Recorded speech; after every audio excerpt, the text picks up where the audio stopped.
Welcome to the reality show, day 161 of the war in Israel. Uh, let's just get right to it. So Chuck Schumer, the Senate Majority Leader, said the following on the Senate floor. The Netanyahu coalition no longer fits the needs of Israel after October 7th. The world has changed radically since then, and the Israeli people are being stifled right now by a government vision that is stuck in the past, said Schumer in a speech Thursday night in the Senate. Jesus Christ, I don't even know where to start with this. I mean, first of all, I agree Netanyahu has to go. I agree the world has changed, and what needs to be done is to fight that change because it's changing for the worse, and it's changing for the worse because people like Chuck Schumer, just decide to go along with the worst elements of society that we're now seeing come out of the woodworks in the West. Um, all right, I have more to say about this, but I am joined by Kirk and Michael. Kirk, your thoughts on Chuck Schumer's speech and what it means? Well, one of my big takeaways is that Chuck Schumer, he has pretty unrealistic expectations with this conflict. I think he's maybe living in fantasy land. On one hand, if I did watch the whole speech this morning, he rightfully talks about how Hamas bears a lot of responsibility for the suffering in Gaza, the civilian casualties in Gaza, and he talks about how horrible Hamas is, and also how ridiculous how many commentators are when they're quick to blame Israel for everything, and they are rather quiet with their criticisms and blame of Hamas for what's going on. At one point, Chuck Schumer mentions how Hamas has some sort of peace deal and how they should accept it, but then Schumer stresses the need for a negotiated two-state solution, which would entail a demilitarized Palestinian state. And it's like, all right, so you acknowledge that Hamas is not voluntarily laying down their weapons and coming to the table to negotiate a settlement or an agreement or a peace deal or a two-state solution, which means the only way for a region like Gaza to become demilitarized is, unfortunately, Israel has to go in and conduct a war. Schumer says that Israel has to prioritize civilians when determining military targets, and that Israel has a moral obligation to do better. So Schumer knows that his two-state fantasy is not going to be achieved by a negotiation on Hamas's part, but he also wants Israel to pull its punches in its efforts to crush Hamas. Again, I think the entire speech is wishful thinking, and to really drive home how ridiculous Chuck Schumer is. The reasoning that Chuck Schumer uses in this speech, what reasoning does he use to tell Israel what to do? Apparently, no reasoning at all, because at one point he just quotes scripture from the Torah and then talks about how people are disappointed that Israel does not live up to its teachings. And this is one of America's best and brightest top politicians, Senate Majority Leader Chuck Schumer, and he's using mysticism, God, religion to tell other countries like Israel how to conduct themselves politically. How should Israel conduct a war? Well, let's see what the Old Testament has to say about conducting a war. Just absolute insanity. And then you could probably also say that this is a flaw baked into Israel's foundations, the baggage that religion brings. You could say you invite people like Chuck Schumer to use mysticism against you. So anyway, that's all I have to say about it at the moment. Well, yeah, I have more to say about it. I'm trying to use less swear words than come to mind when I think about this speech. We'll also read more of it. Michael, your initial thoughts on Schumer's comments? Well, first of all, Schumer's a schmuck. Let me just say that. Now, there's a few angles to this thing, right? There's what he said, his reasoning for saying it, and then there's the does somebody from the American government have the right, or is it appropriate for somebody from the American government to chime in on Israeli politics? So, as far as what he said, that Netanyahu has to go, and to give some context, he also said that Hamas has to go, Mahmoud Abbas has to go.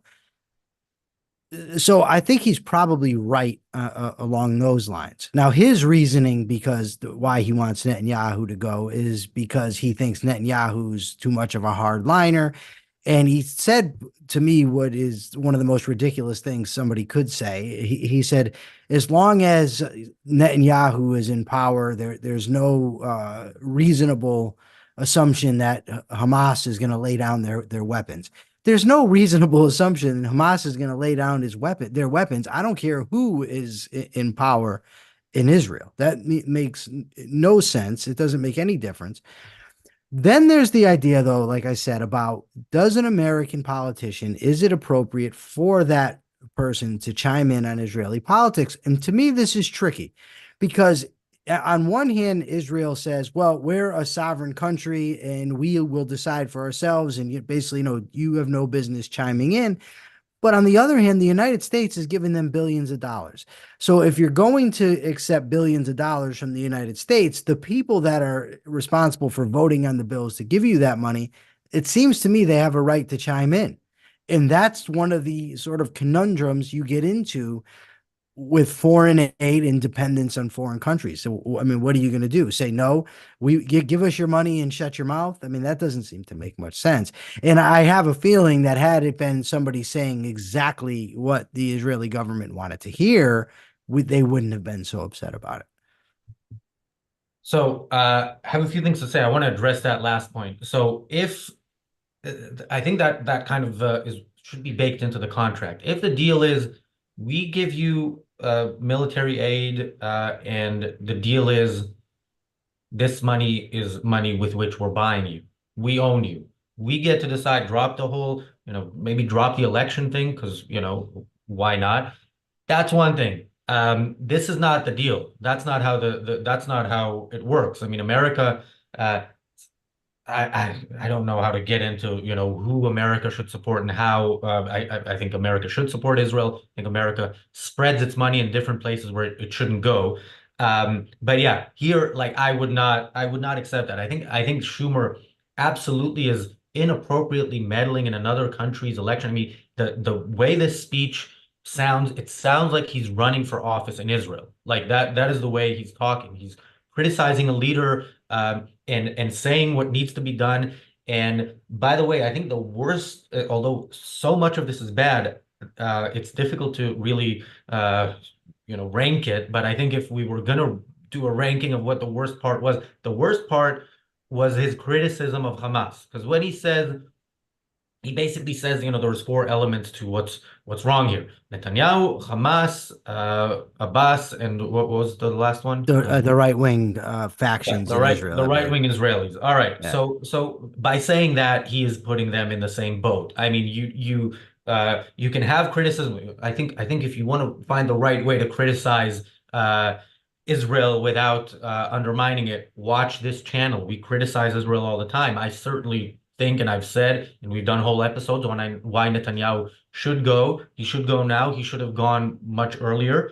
But the idea that, that putting him and Israel's right in the same boat as the animals who did October 7th, the animals who did the previous attacks and whose only goal is to kill Jews, that is a comparison that is inappropriate. The whole speech sounded like something that, when people say Israel has a right to defend itself, which is a terrible statement because it's only the kind of thing it was only ever said about Israel because it's not put into question whether anybody else has a right to defend themselves.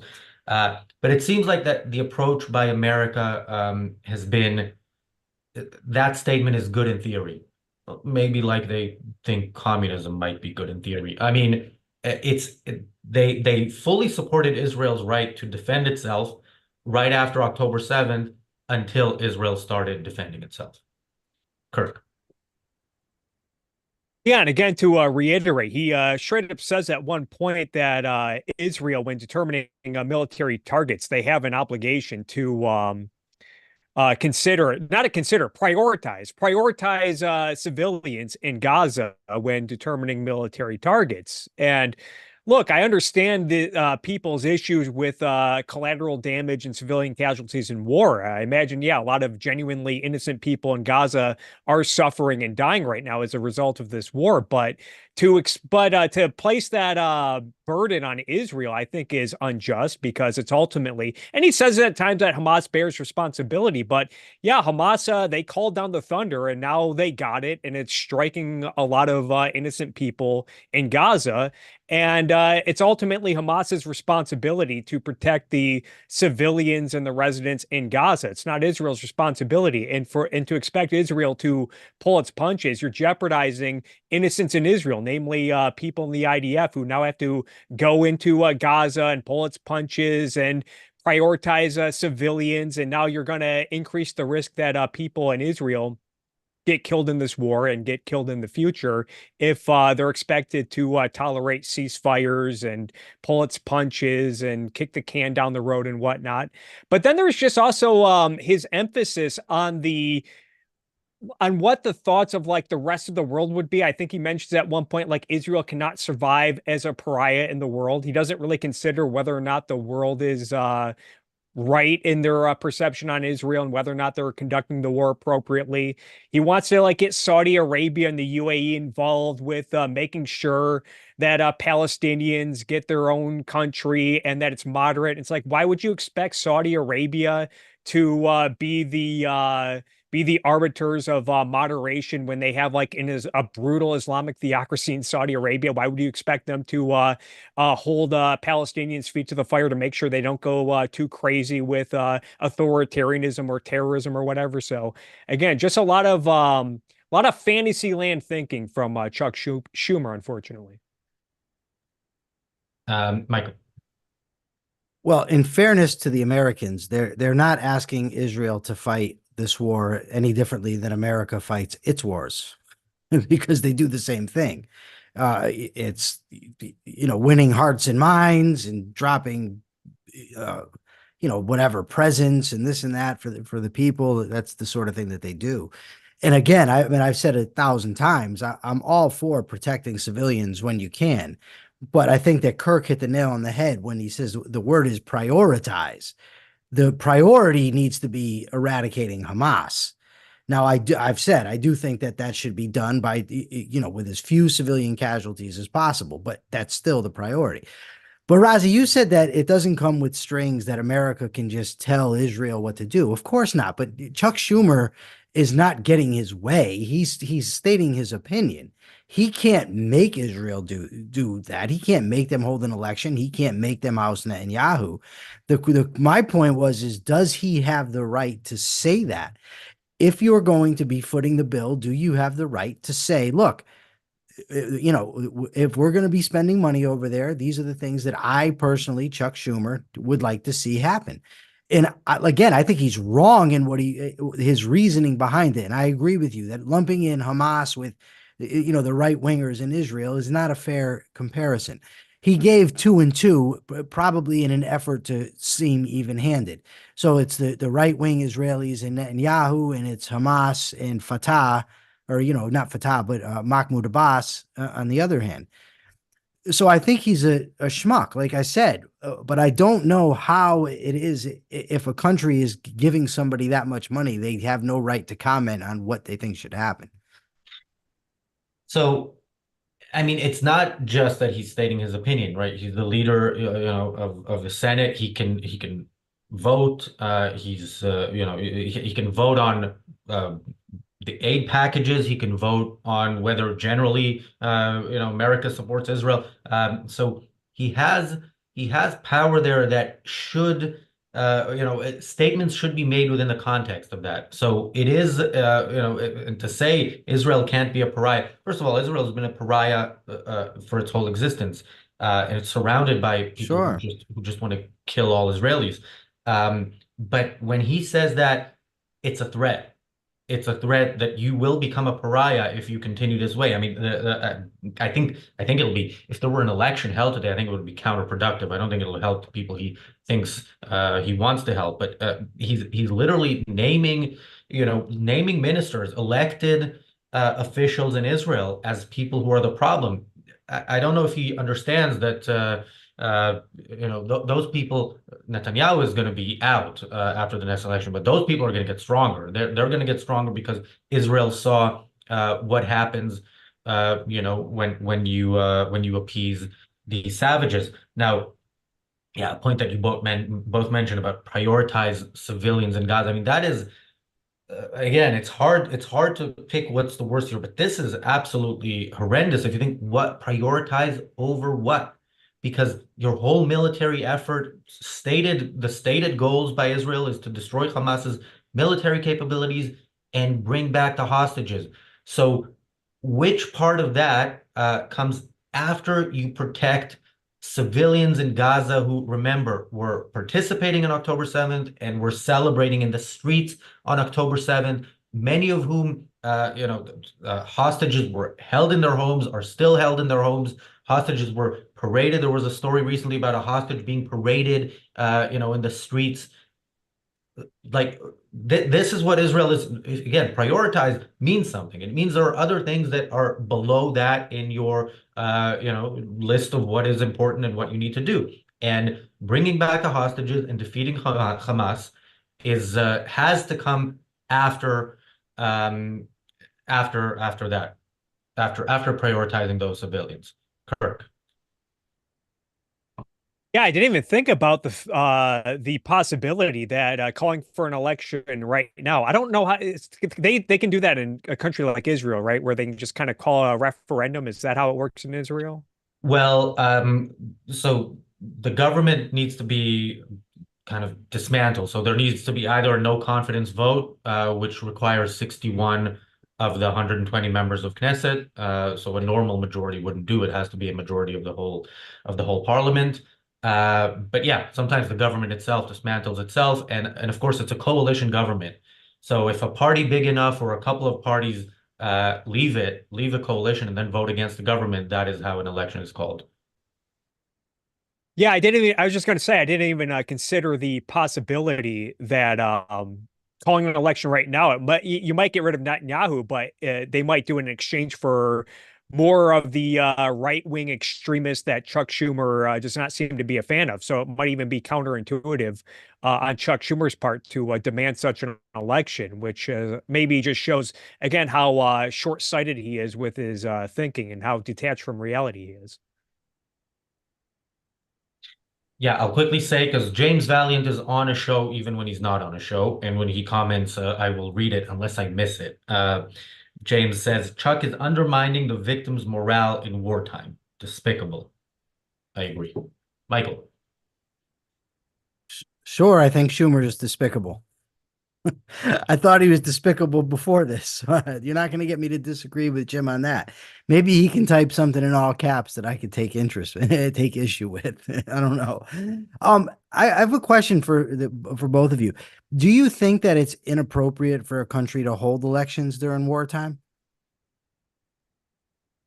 I mean, I don't think it's inappropriate as such. I think it's logistically going to be very difficult. I mean, first of all, you have soldiers who are all of voting age, and would have to vote somehow, and there's ways to do that. But yeah, it's just there's something problematic about it. I think the way it is, where the war is being fought not in not on Israeli soil, would make it less difficult. I mean, there was an election in Israel like 2 weeks ago. It was a local election, so people went and voted, and it all worked out. But yeah, there's some sort of a different nature to it, Kirk. I think this is an ongoing criticism of what's going on in Ukraine right now. I think a lot of the criticism against Zelensky in Ukraine is, oh, ever since the war started, they haven't held an election. But then if you look into it, I think Ukraine's constitution says during times of war, there won't be any elections. So can you really blame it on Zelensky and the current government? Yeah, I don't really have a hard take on this. I mean, it's a genuine concern if you're just going to get rid of elections during a wartime, then you're incentivizing the political establishment to just keep continuing the war to maintain their power. On the other hand, yeah, if you're in a war of life or death, and then you got to worry about an election, and you got to worry about people getting reelected, they might conduct the war differently, other than what they should do. So I understand the pros and cons of both, or I think there are pros and cons of both, but it's not something I've really put a lot of thought into. Yeah, and I do have to say, I think the last Israeli elections were a year and a half ago. I've lost count. There were many of them recently, but this government still has, if the parliament stays for its full term, still has, 3 years or so left. 2022 was the I think last this was a election, Daniel, but when? When in 2022? It was towards the end, right? November. November. All right. Yeah. So they still have nearly 3 years. Yeah, Kirk, you were saying something. Oh, no, I think this was an issue during the Civil War was when 1964 or 1864 was coming around. I think like one of the big concerns was like, oh, if Lincoln doesn't get reelected, then the Civil War might be over. And then it's like, okay, does that you know, that you might that might cloud the judgment of the president and other politicians and how they conduct a war. Are they just conducting it to maintain their power? But then again, if you were to suspend elections, like I said, that might incentivize them to stay in a war longer than they should, just so that they don't have to deal with electoral consequences. So. Yeah, I know the United States. The reason I ask, the United States held elections during the Civil War, during World War II, during the Iraq War, and probably some others that I'm just not aware of. So I think that it's important if you have regular elections, I think you have to stick with the process for the very reason you mentioned, Kirk, that to say we're not going to have elections during war incentivizes war, and that's never a good idea. Yeah, there is a difference. Maybe the Civil War. The Civil War is the good example because the Iraq War was not fought on No, U.S. soil or anywhere near. So for logistic reasons, there is going to be a difference. But yeah, I agree. Like I think this is not the kind of war that should prevent an election, especially since the proof of concept is there since the local elections went by fine. But yeah, again, the elections were held. There's a coalition. There's an elected government. Unless one party or two parties decide to leave that coalition, the next elections will take place in 2026 and yeah, late 2026. So that is how the system operates. Again, I don't know who would win an election today. I've seen some polls. It'll probably be the center left. I don't want to think who they would be propped up by, but Netanyahu will lose many of his votes to the people that Schumer doesn't like. So when Schumer says, things have changed, the real change that needs to happen is a wake-up call to Israel not to follow Schumer's advice or Netanyahu's current policy and to go in a completely different direction and fight this war to win and fight it to win against the real enemy, which is not just Hamas, but the Palestinian people in the Gaza Strip and in Judea and Samaria and the West Bank, which of course is not going to happen. I don't think even even the right-wing people who were named in Schumer's speech would actually go to war in the West Bank now. But yeah, Kirk. Um, Yeah, just to tie it back to what I was saying earlier about his about Schumer's emphasis and obsession with world opinion, I do think, and going to what you said earlier at the beginning of the show, Razi, is it'd be one thing if you were criticizing the Israeli government for the right reasons, if he called for an election because maybe Netanyahu, maybe his war efforts are a failure, maybe they're not achieving a quick, decisive victory against Hamas that Israel really needs right now. Or maybe you can blame October 7th partially on a failure of military intelligence and security on Netanyahu's part. Maybe that's the reason, but you don't get any of that in the speech. You just get, oh, what does the rest of the world think? And Israel needs to prioritize civilians in Gaza. So it's disappointing that he can't even articulate a justification for this for the right reasons. Yeah, I have a point about the intelligence failure, but Michael, I'll go to you first. Well, I mean, I really don't have much more to add on this particular topic. I think Chuck Schumer's a schmuck. I think he's wrong, but I think he had the right to say it. Doesn't mean I think he should have said it, but I don't know what I'm not going to come out and say it's inappropriate for a United States politician or elected representative to speak out against this, something where they're funding them, because I think it sets bad precedent. Because I could easily see a situation where somebody would be speaking out against the foreign war where I agreed with the person. And then would I say the same thing? That person needs to shut up, and I wouldn't. So I'm going to stick to my guns and say that I think that he was within his right to say it, but I think he's wrong in saying it. I think his analysis is wrong. I think his opinion's wrong. And again, he's a schmuck. You And know what, here, Michael? Michael, you said you're running out of stuff to say on this topic. You keep saying schmuck. I want to hear you say schmuck Schumer 10 times fast. Go. Schmuck well, Schumer, schmuck Schumer, schmuck Schumer, schmuck Schumer, schmuck Schumer, schmuck Schumer, schmuck Schumer, schmuck Schumer, schmuck Schumer, schmuck Schumer. Rozzy, that's got to make it into one of the mini clips. I was gonna say, hang on, we need a super chat for that. That's the kind of thing that should be always be behind a paywall. But we gave it away for free. But we would still appreciate it. By the way, I don't think I thanked the super chatters. We can say it was a preemptive super chat for that moment. Thank you, Robert Naser. Thank you, Mary Aline. And thank you to whoever super chats about that Schmuck Schumer moment. Yeah, the intelligence failure issue. So there was an intelligence failure, yeah, of course, but it's a very narrow, kind of out of context thing to look at, because first of all, the failure was a policy failure, and it's a policy failure for decades of giving into more and more demands by Israel. Israel giving into more and more demands that the Palestinians make, and giving into those demands in return for more terrorism. So the more Israelis are killed, the more Israel gives into the Palestinians. That was the failure. Now, the intelligence failure, especially, I hear this also on left-wing anti-Israel channels, and I hear them say, Israel knew, they let it happen. You know what would have happened if Israel had actually shot at the Palestinian, had taken preemptive action?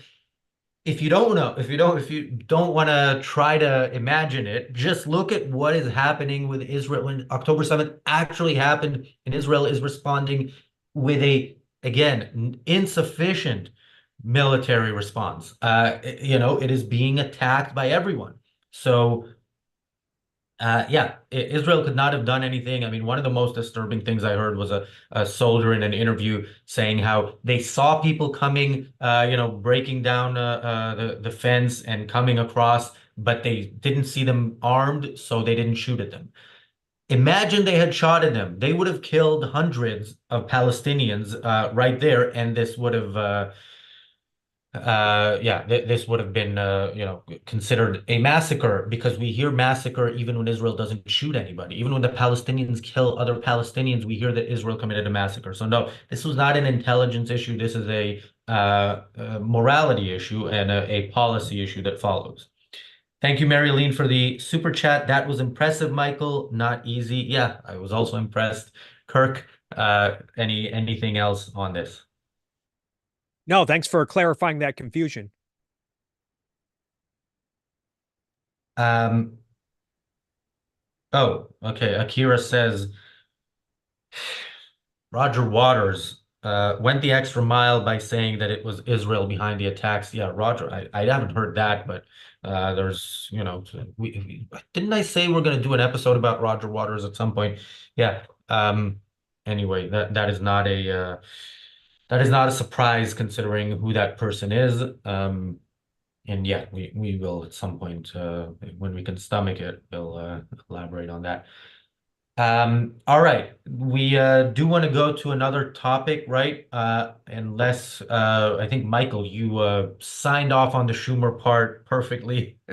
Kirk, if you have anything else to add, Then we will go to anti-Semitism on X. Now, this was not advertised as a topic, so but I encourage people to stick around. It's going to be interesting. Michael, I'll go to you because it is your topic.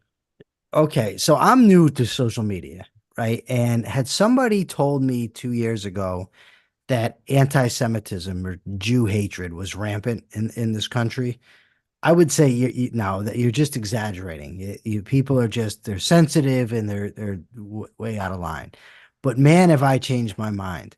My last name is Liebowitz. That's the only thing Jewish about me. I'm an atheist to my core. I've never been to Israel. I wasn't raised Jewish.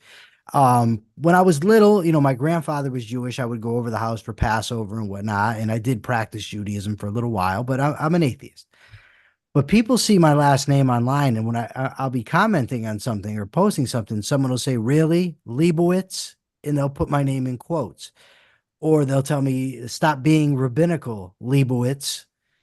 Someone even told me the other day, said, "Yeah, nice try, Jew." Um, People have posted Hitler memes in response to things that I've said. Other memes, about with Jewish last names, would say like uh, Berg, Witt, Stein, every single effing time. And it's utterly disgusting, first of all, but it's just that and these are people like that have followers or that are in threads with other people. They get a lot of comments on their threads. It's very disheartening to me that this is the case. And they'll say things also like, we're not scared of being called anti-Semites anymore, Jew. So, you can go ahead. You guys are the what are the porn kings? We're running the pornography industry to destroy the world, all types of stuff like that. And I don't know if Razi, if you've seen any of that or experienced any of it, but I certainly do, and it's really, really bad.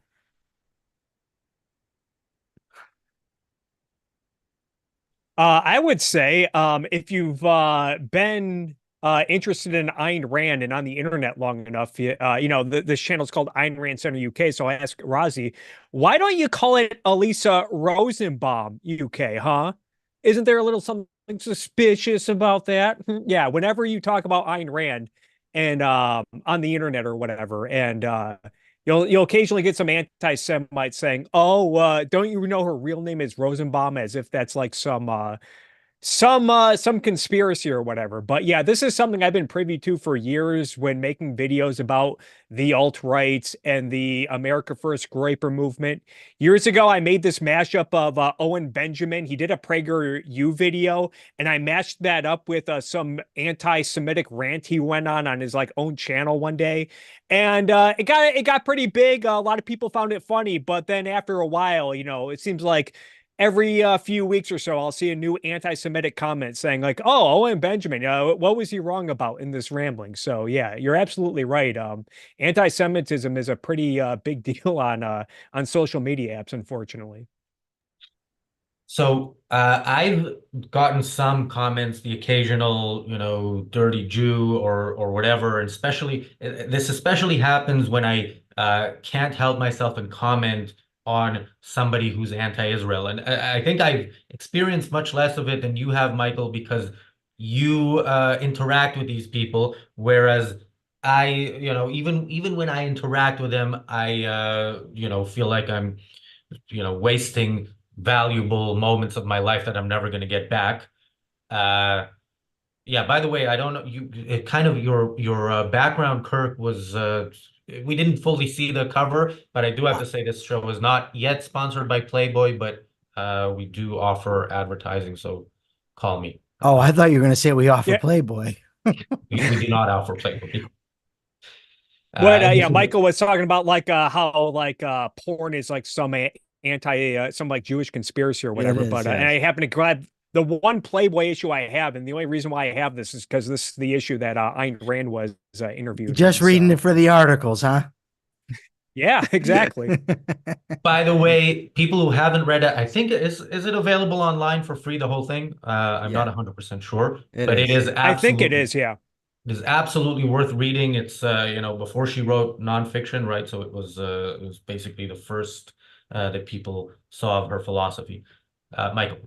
Well, it's something else that I find very fascinating to me is I've been called both a apologist for genocide, a shill for Israel, and I've been called a shill for the Palestinians, that I should go live over there because that's where I belong and maybe I can help them out somehow. It's just amazing to me how when people have different perspectives, the lens through which they see things alters what is being seen. It doesn't actually alter it, but I mean, in their eyes, they're seeing something completely different what from somebody else sees. Yeah, I'm just reading. Akira posted in the chat. Sargon reading experts from the ominous parallels. Just look at the comment section. So I have that's an interesting one because I remember when it happened. Oh yeah, I forgot about that. I haven't seen this comment section. I just remember when it happened, and I think a week or two later, it had 300,000 views or something great. And that's Sargon just reading 7 minutes of from the ominous parallels, pretty much nonstop. Titled the video, I think Nazis are bad or something like that. And yeah, we were hopeful for Sargon back then. Didn't turn out. I And saw by a the guy when I yesterday. say when I say I Oh, go forgot ahead, about Kirk. it, I do remember reading the ugly comment section. I think a lot of people in that comment section, if I recall correctly, were bringing up Elisa Rosenbaum. So I'm sure they were. There's a guy, I don't, I think his name was O'Keefe, but I'm not positive. But I saw a video of his yesterday, and it's just sickening stuff. He has a swastika around his neck. He's unapologetic, and he's talking about how the Jews were actually the ones that waged the war on Hitler. And I've also seen things where they got Hitler, and he says, "I told you, no one would listen," like stuff like that. This guy O'Keefe was saying Hitler was for the family, he was for defending against homosexuals, and I'm just thinking, like, this is 2024. You know what I mean? And we still have this. Like, people are still citing the protocols of the learned elders of Zion as if it's a legitimate paper. Yeah, and that is th those examples are the anti-Semitism of the right. And unfortunately, anti-Semitism is one of those things that are prevalent kind of across the board politically. Um, Undeath Metal says Raqqa gave him the ominous parallels to Sargon. Yes, that was that was Raqqa, and then we had some events with Sargon as well. He's been on Ayn Rand Center UK. You can find some videos of him on this channel, and we've done some in-person events with him that aren't on video. And yeah, maybe someday he will move in the right direction. But yeah, Robin asks, is Peikoff a Jewish name? I mean, it's not a popular name, but yeah, Leonard Peikoff is also of Jewish descent. So were the Brandons. Let's if you even go back that far. So I mean, Yeah, objectivism might actually be a Jewish conspiracy. yeah, and it's so. But in terms of replying to a video, when it's Peikoff, it's less clear, and of course, when it's a name like Rosenbaum, that is something they can go to. Kirk, I'm guessing you don't experience much direct anti-Semitism, but we have spoken on this channel actually about how our friend panelist on this show, Matthew Humphreys. He's a lawyer. I've told this story. I think he may have told it. He's a lawyer, so he dresses up in a suit, and he used to have a bigger beard than he has now, and he wears this top hat occasionally, and he had anti-Semitic. I mean, he had people shouting at him things like "Free Palestine" or "Free Gaza."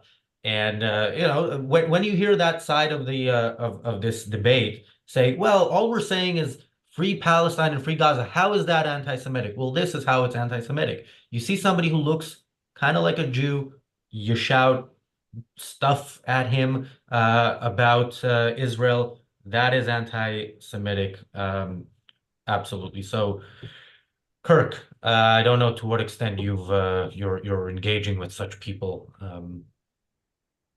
or generally well, yeah, your I don't think experience. anyone ever Yeah, I don't think anyone ever mistake. So maybe I just get it a lot less because, I don't have a name like Liebowitz. I don't look Jewish. I assume I don't even know what that means, I guess. But yeah, I don't wear like the top hat or whatever. I don't ever like have a Star of David anything ever because I'm an atheist. But yeah, it gets to your point where it's like, why are you just harassing random Jews about this conflict? You're just assuming, especially when we know that a lot of Jewish people are much more sympathetic to Palestinians. They're very pro-Palestine. I know I think there are like activist groups that claim to be on this front. You see Norman Finkelstein. I know another debate with him just dropped, but I think like a big thing with him is he talks about how his ancestors, I don't know if they survived the Holocaust, died in the Holocaust, but he His kind of uses parents, that. His parents. Okay. parents survived it. Horrible stuff. Yeah. Oh, it survived it. Yeah.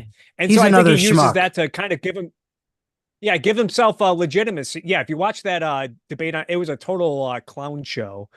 Um, but I think he kind of uses that to say, like, to kind of shield himself from any like, oh, well, I'm not coming at this from an anti-Semitic standpoint. I don't mean to assume that about him, but that's the impression I get when he brings that up whenever he does debates or interviews with this. But yeah, it gets back to the point, like, why are you?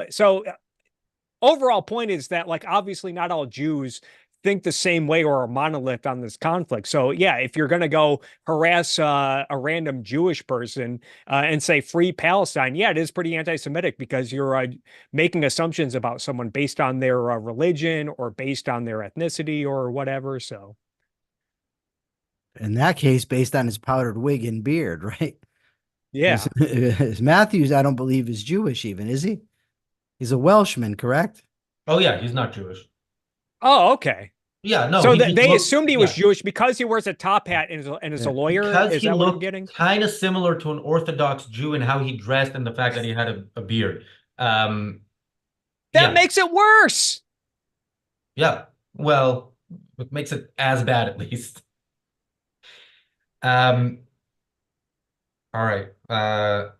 Undeath Metal says Kirk unironically looks like another guy I knew while I lived in California, which is where Kirk lives, although I don't agree that it's a communist. The fact that something is bad politically doesn't mean it's communism, and we are losing the debate when we conflate those.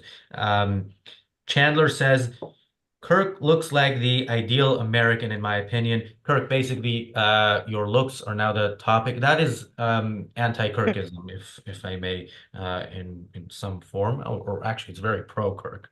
So, but Vered says, I unfollowed Sargon about 5 years ago because he seemed to encourage anti-Semitism in his followers. Now, I don't remember him encouraging anti-Semitism. Uh, Oh, all right. Chandler added, and by that I mean white. Just kidding. All right, Chandler, I will laugh at your jokes when you do your next rap song and include my name in it. But yeah, the Sargon thing, I don't know what happened 5 years ago. We our last event with him was 2 years ago, and I would have him on again. But I think Sargon, a big problem with him is that he was so much of an anti-leftist that he had no real ideology, and he seemed to be playing around with everything. So he played around with like elements of objectivism for a short while. I don't think he was anywhere near objectivism, but yeah, Rucka definitely influenced him a little bit. But it never took. And then he made up this philosophy that was or this political ideology, the liberalist movement. I went to their inaugural event. Um, Somebody, by the way, somebody in that event, uh, I was sitting down with somebody, and he said, there were a few of us, and he said, I have what is it, a kind of a challenging question for you. Think of one thing you agree with Hitler on in his political philosophy. And I'm like, I don't want to play this game. Why would I think that? Why would I do that? And basically, he tried to challenge the people in that conversation. And the big reveal at the end was, well, in politics, sometimes you have to work with people you don't agree with. So the kind of to me that experience and generally what goes on around Sargon is the problem with today's right in a nutshell, which is they hate the left. Now you should hate the left, but you should know why and you should have better ideas. They don't know why. They don't have better ideas because they don't have any ideas, and they just come up with stuff as they go along, or come up with stuff as they look at the left, see something there, and then come up with whatever is the opposite. So yeah, to me, that is the problem with them. And I think some of those people ended up being the people, Michael, who are mentioning what your last name is on Twitter as an argument against what you say, because some people on the left are supposedly against bigotry. Therefore, that is as generous as I can be to them. Yeah, and by the way, I don't think, for instance, that the government, just to be clear, should suppress that stuff. I think people should be free to say it. Now, if it were my platform, if I owned X, I wouldn't allow people like that on my platform. And that's not What a are you, free cancel speech culture? issue. Yes. Yes, I am. Because that's not a free speech issue. It's a private property issue. And just like I wouldn't let somebody come into my home and defecate on the floor, I wouldn't let someone talk like that on my platform. I'm with you on that. A couple of years ago, somebody was in touch with Norman Finkelstein, wanted to debate him, suggested that it happened on this channel, and that was one of those things that I'm sure would have brought a lot of viewers, and we want to have many viewers, but there is a line. Yeah, there are people who I would absolutely not have on ARCUK, and that will be true if we grew as a platform to the size of X. So yeah, I'm with you on that. Undeath Metal says Sargon's ideas are just white nationalism. I mean, I'm not following him closely enough. I don't know if it's evolved in that direction, but again, parts of that movement definitely went in that direction because they had no ideas. Kirk. But did Sargon really ask, like, think of one thing you agree with Hitler on? No, it wasn't Sargon. It was some guy at his event. Oh, No, yeah, let me just clarify that. This was some random person okay. I sat at a table with some people, and he thought he's coming up with this super intelligent mental challenge or whatever. And yeah, I was very unimpressed, and I think yeah, I saw these elements. This is why I kind of limit my association with uh, many of those movements that are even supposedly semi-friendly, because I want to know why they're semi-friendly. Is it just because if it's just because we dislike the same people, then there's no reason for me to think we're on the same page any more than I'm on the same page with leftists because they dislike what the right has become. Well, I would say that I agree with Hitler's decision to kill himself, but that's about it. Uh, Sorry, I missed that because I was reading. What can you Oh, repeat that? no, I said I agree with Hitler's decision to kill himself. That was probably the Oh, only good decision he made. yes. Are you Of course, sure it after he like wasn't? destroyed the world, but he eventually did it. Yeah. So the comment I was reading when I missed that was um, the quote, "You should hate the left, not disagree with or question or consider. You should hate." I mean, first of all, it's a broad category saying the left, but I mean, when I see the people who are making central London a no-go zone for Jews every Saturday, yeah, I think the appropriate emotional response to that is hatred. And if you pick out different people in there and start talking to them, maybe there's somebody who is I would say young enough that I could justify him being there as stupidity and not as ideology. But I don't want to do that. I don't want to start seeing if I can find in a sea of many thousands of people somebody who might in the future become a decent human being. Yeah, I mean, look, for me on a personal level, anybody who supports the Palestinians is just not somebody I want to associate with in any way. Um, and yeah, I think the emotional response of hatred towards somebody who sees October 7th and says yes, but let alone support it is you know I do your think though, I think to your point, Razi, that it's such a broad category. Like I'm not going to say I hate the left or I hate the right. I certainly hate people that are on the left, and there's people I can't stand on the right either. And a lot of their ideas I find troubling as well, or just reprehensible. But to just say I hate the left, like I don't know, because who knows who's going to get classified in there. Like, what about the people who say, call objectivists obleftivists? You know what I mean? Like, so like the left and right really have become so skewed now that it's almost impossible to even tell them apart at times.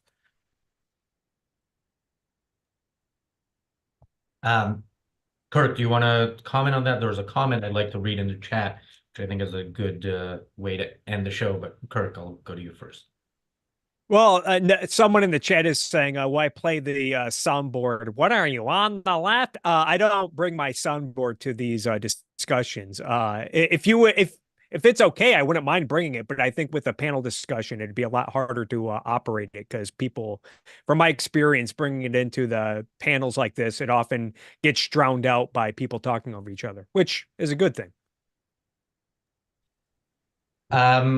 Yeah, well, maybe yeah, maybe the soundboard is a good thing to try. We can try it on the reality show Extra someday. That is the version of this show that is on Sundays for YouTube members only. If you are not a YouTube member, you can click join and join us this Sunday. Between now and then, there's at least one other members only session on there. There's other exclusive stuff. There's also emojis of some of the people on this show, and we will get emojis of others as well. Those are coming soon. Ideology says, I wonder, Razi, did you make it onto the illustrious Hope Not Hate list for 2024? If not, there's always next year, mate. You just going to have to work harder. So I haven't looked at the list for 2024. Hope Not Hate is the equivalent of, I think, the Southern Poverty Law Center, I think is the US equivalent of it. It's basically an organization. It's a left-wing organization that has a list of people who are promoting hate. Hope Not Hate actually goes further and doxes people. And we actually appeared, got a mention there.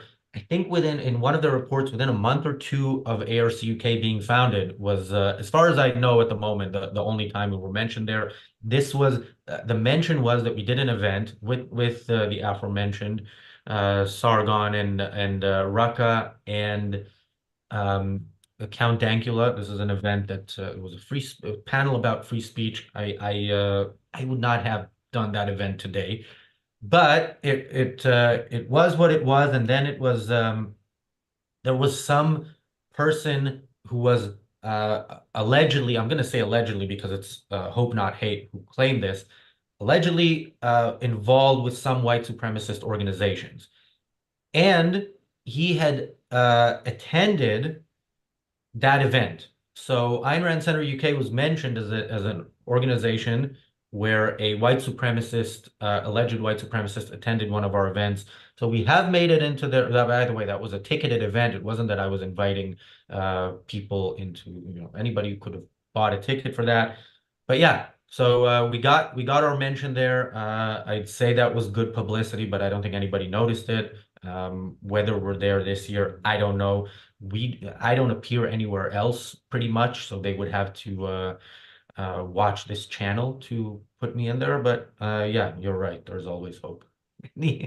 Any final comments, guys, on any of the above? I got 2 words: schmuck Schumer. Maybe we can get that trending. Yeah. Hashtag Schmuck Schumer. Yeah, let's see the power of ARCUK. Tweet that. Also like, share, and subscribe this episode. And we are back here on Sunday with the reality show extra, Monday with the reality show not extra. Tomorrow we are going to talk about that 5-hour debate on Lex Friedman's show. I can't guarantee that I'm going to watch all 5 hours, but I will watch enough to be sickened and comment about it. So join us for that. Thanks, Kirk. Thanks, Michael. We'll see you all soon.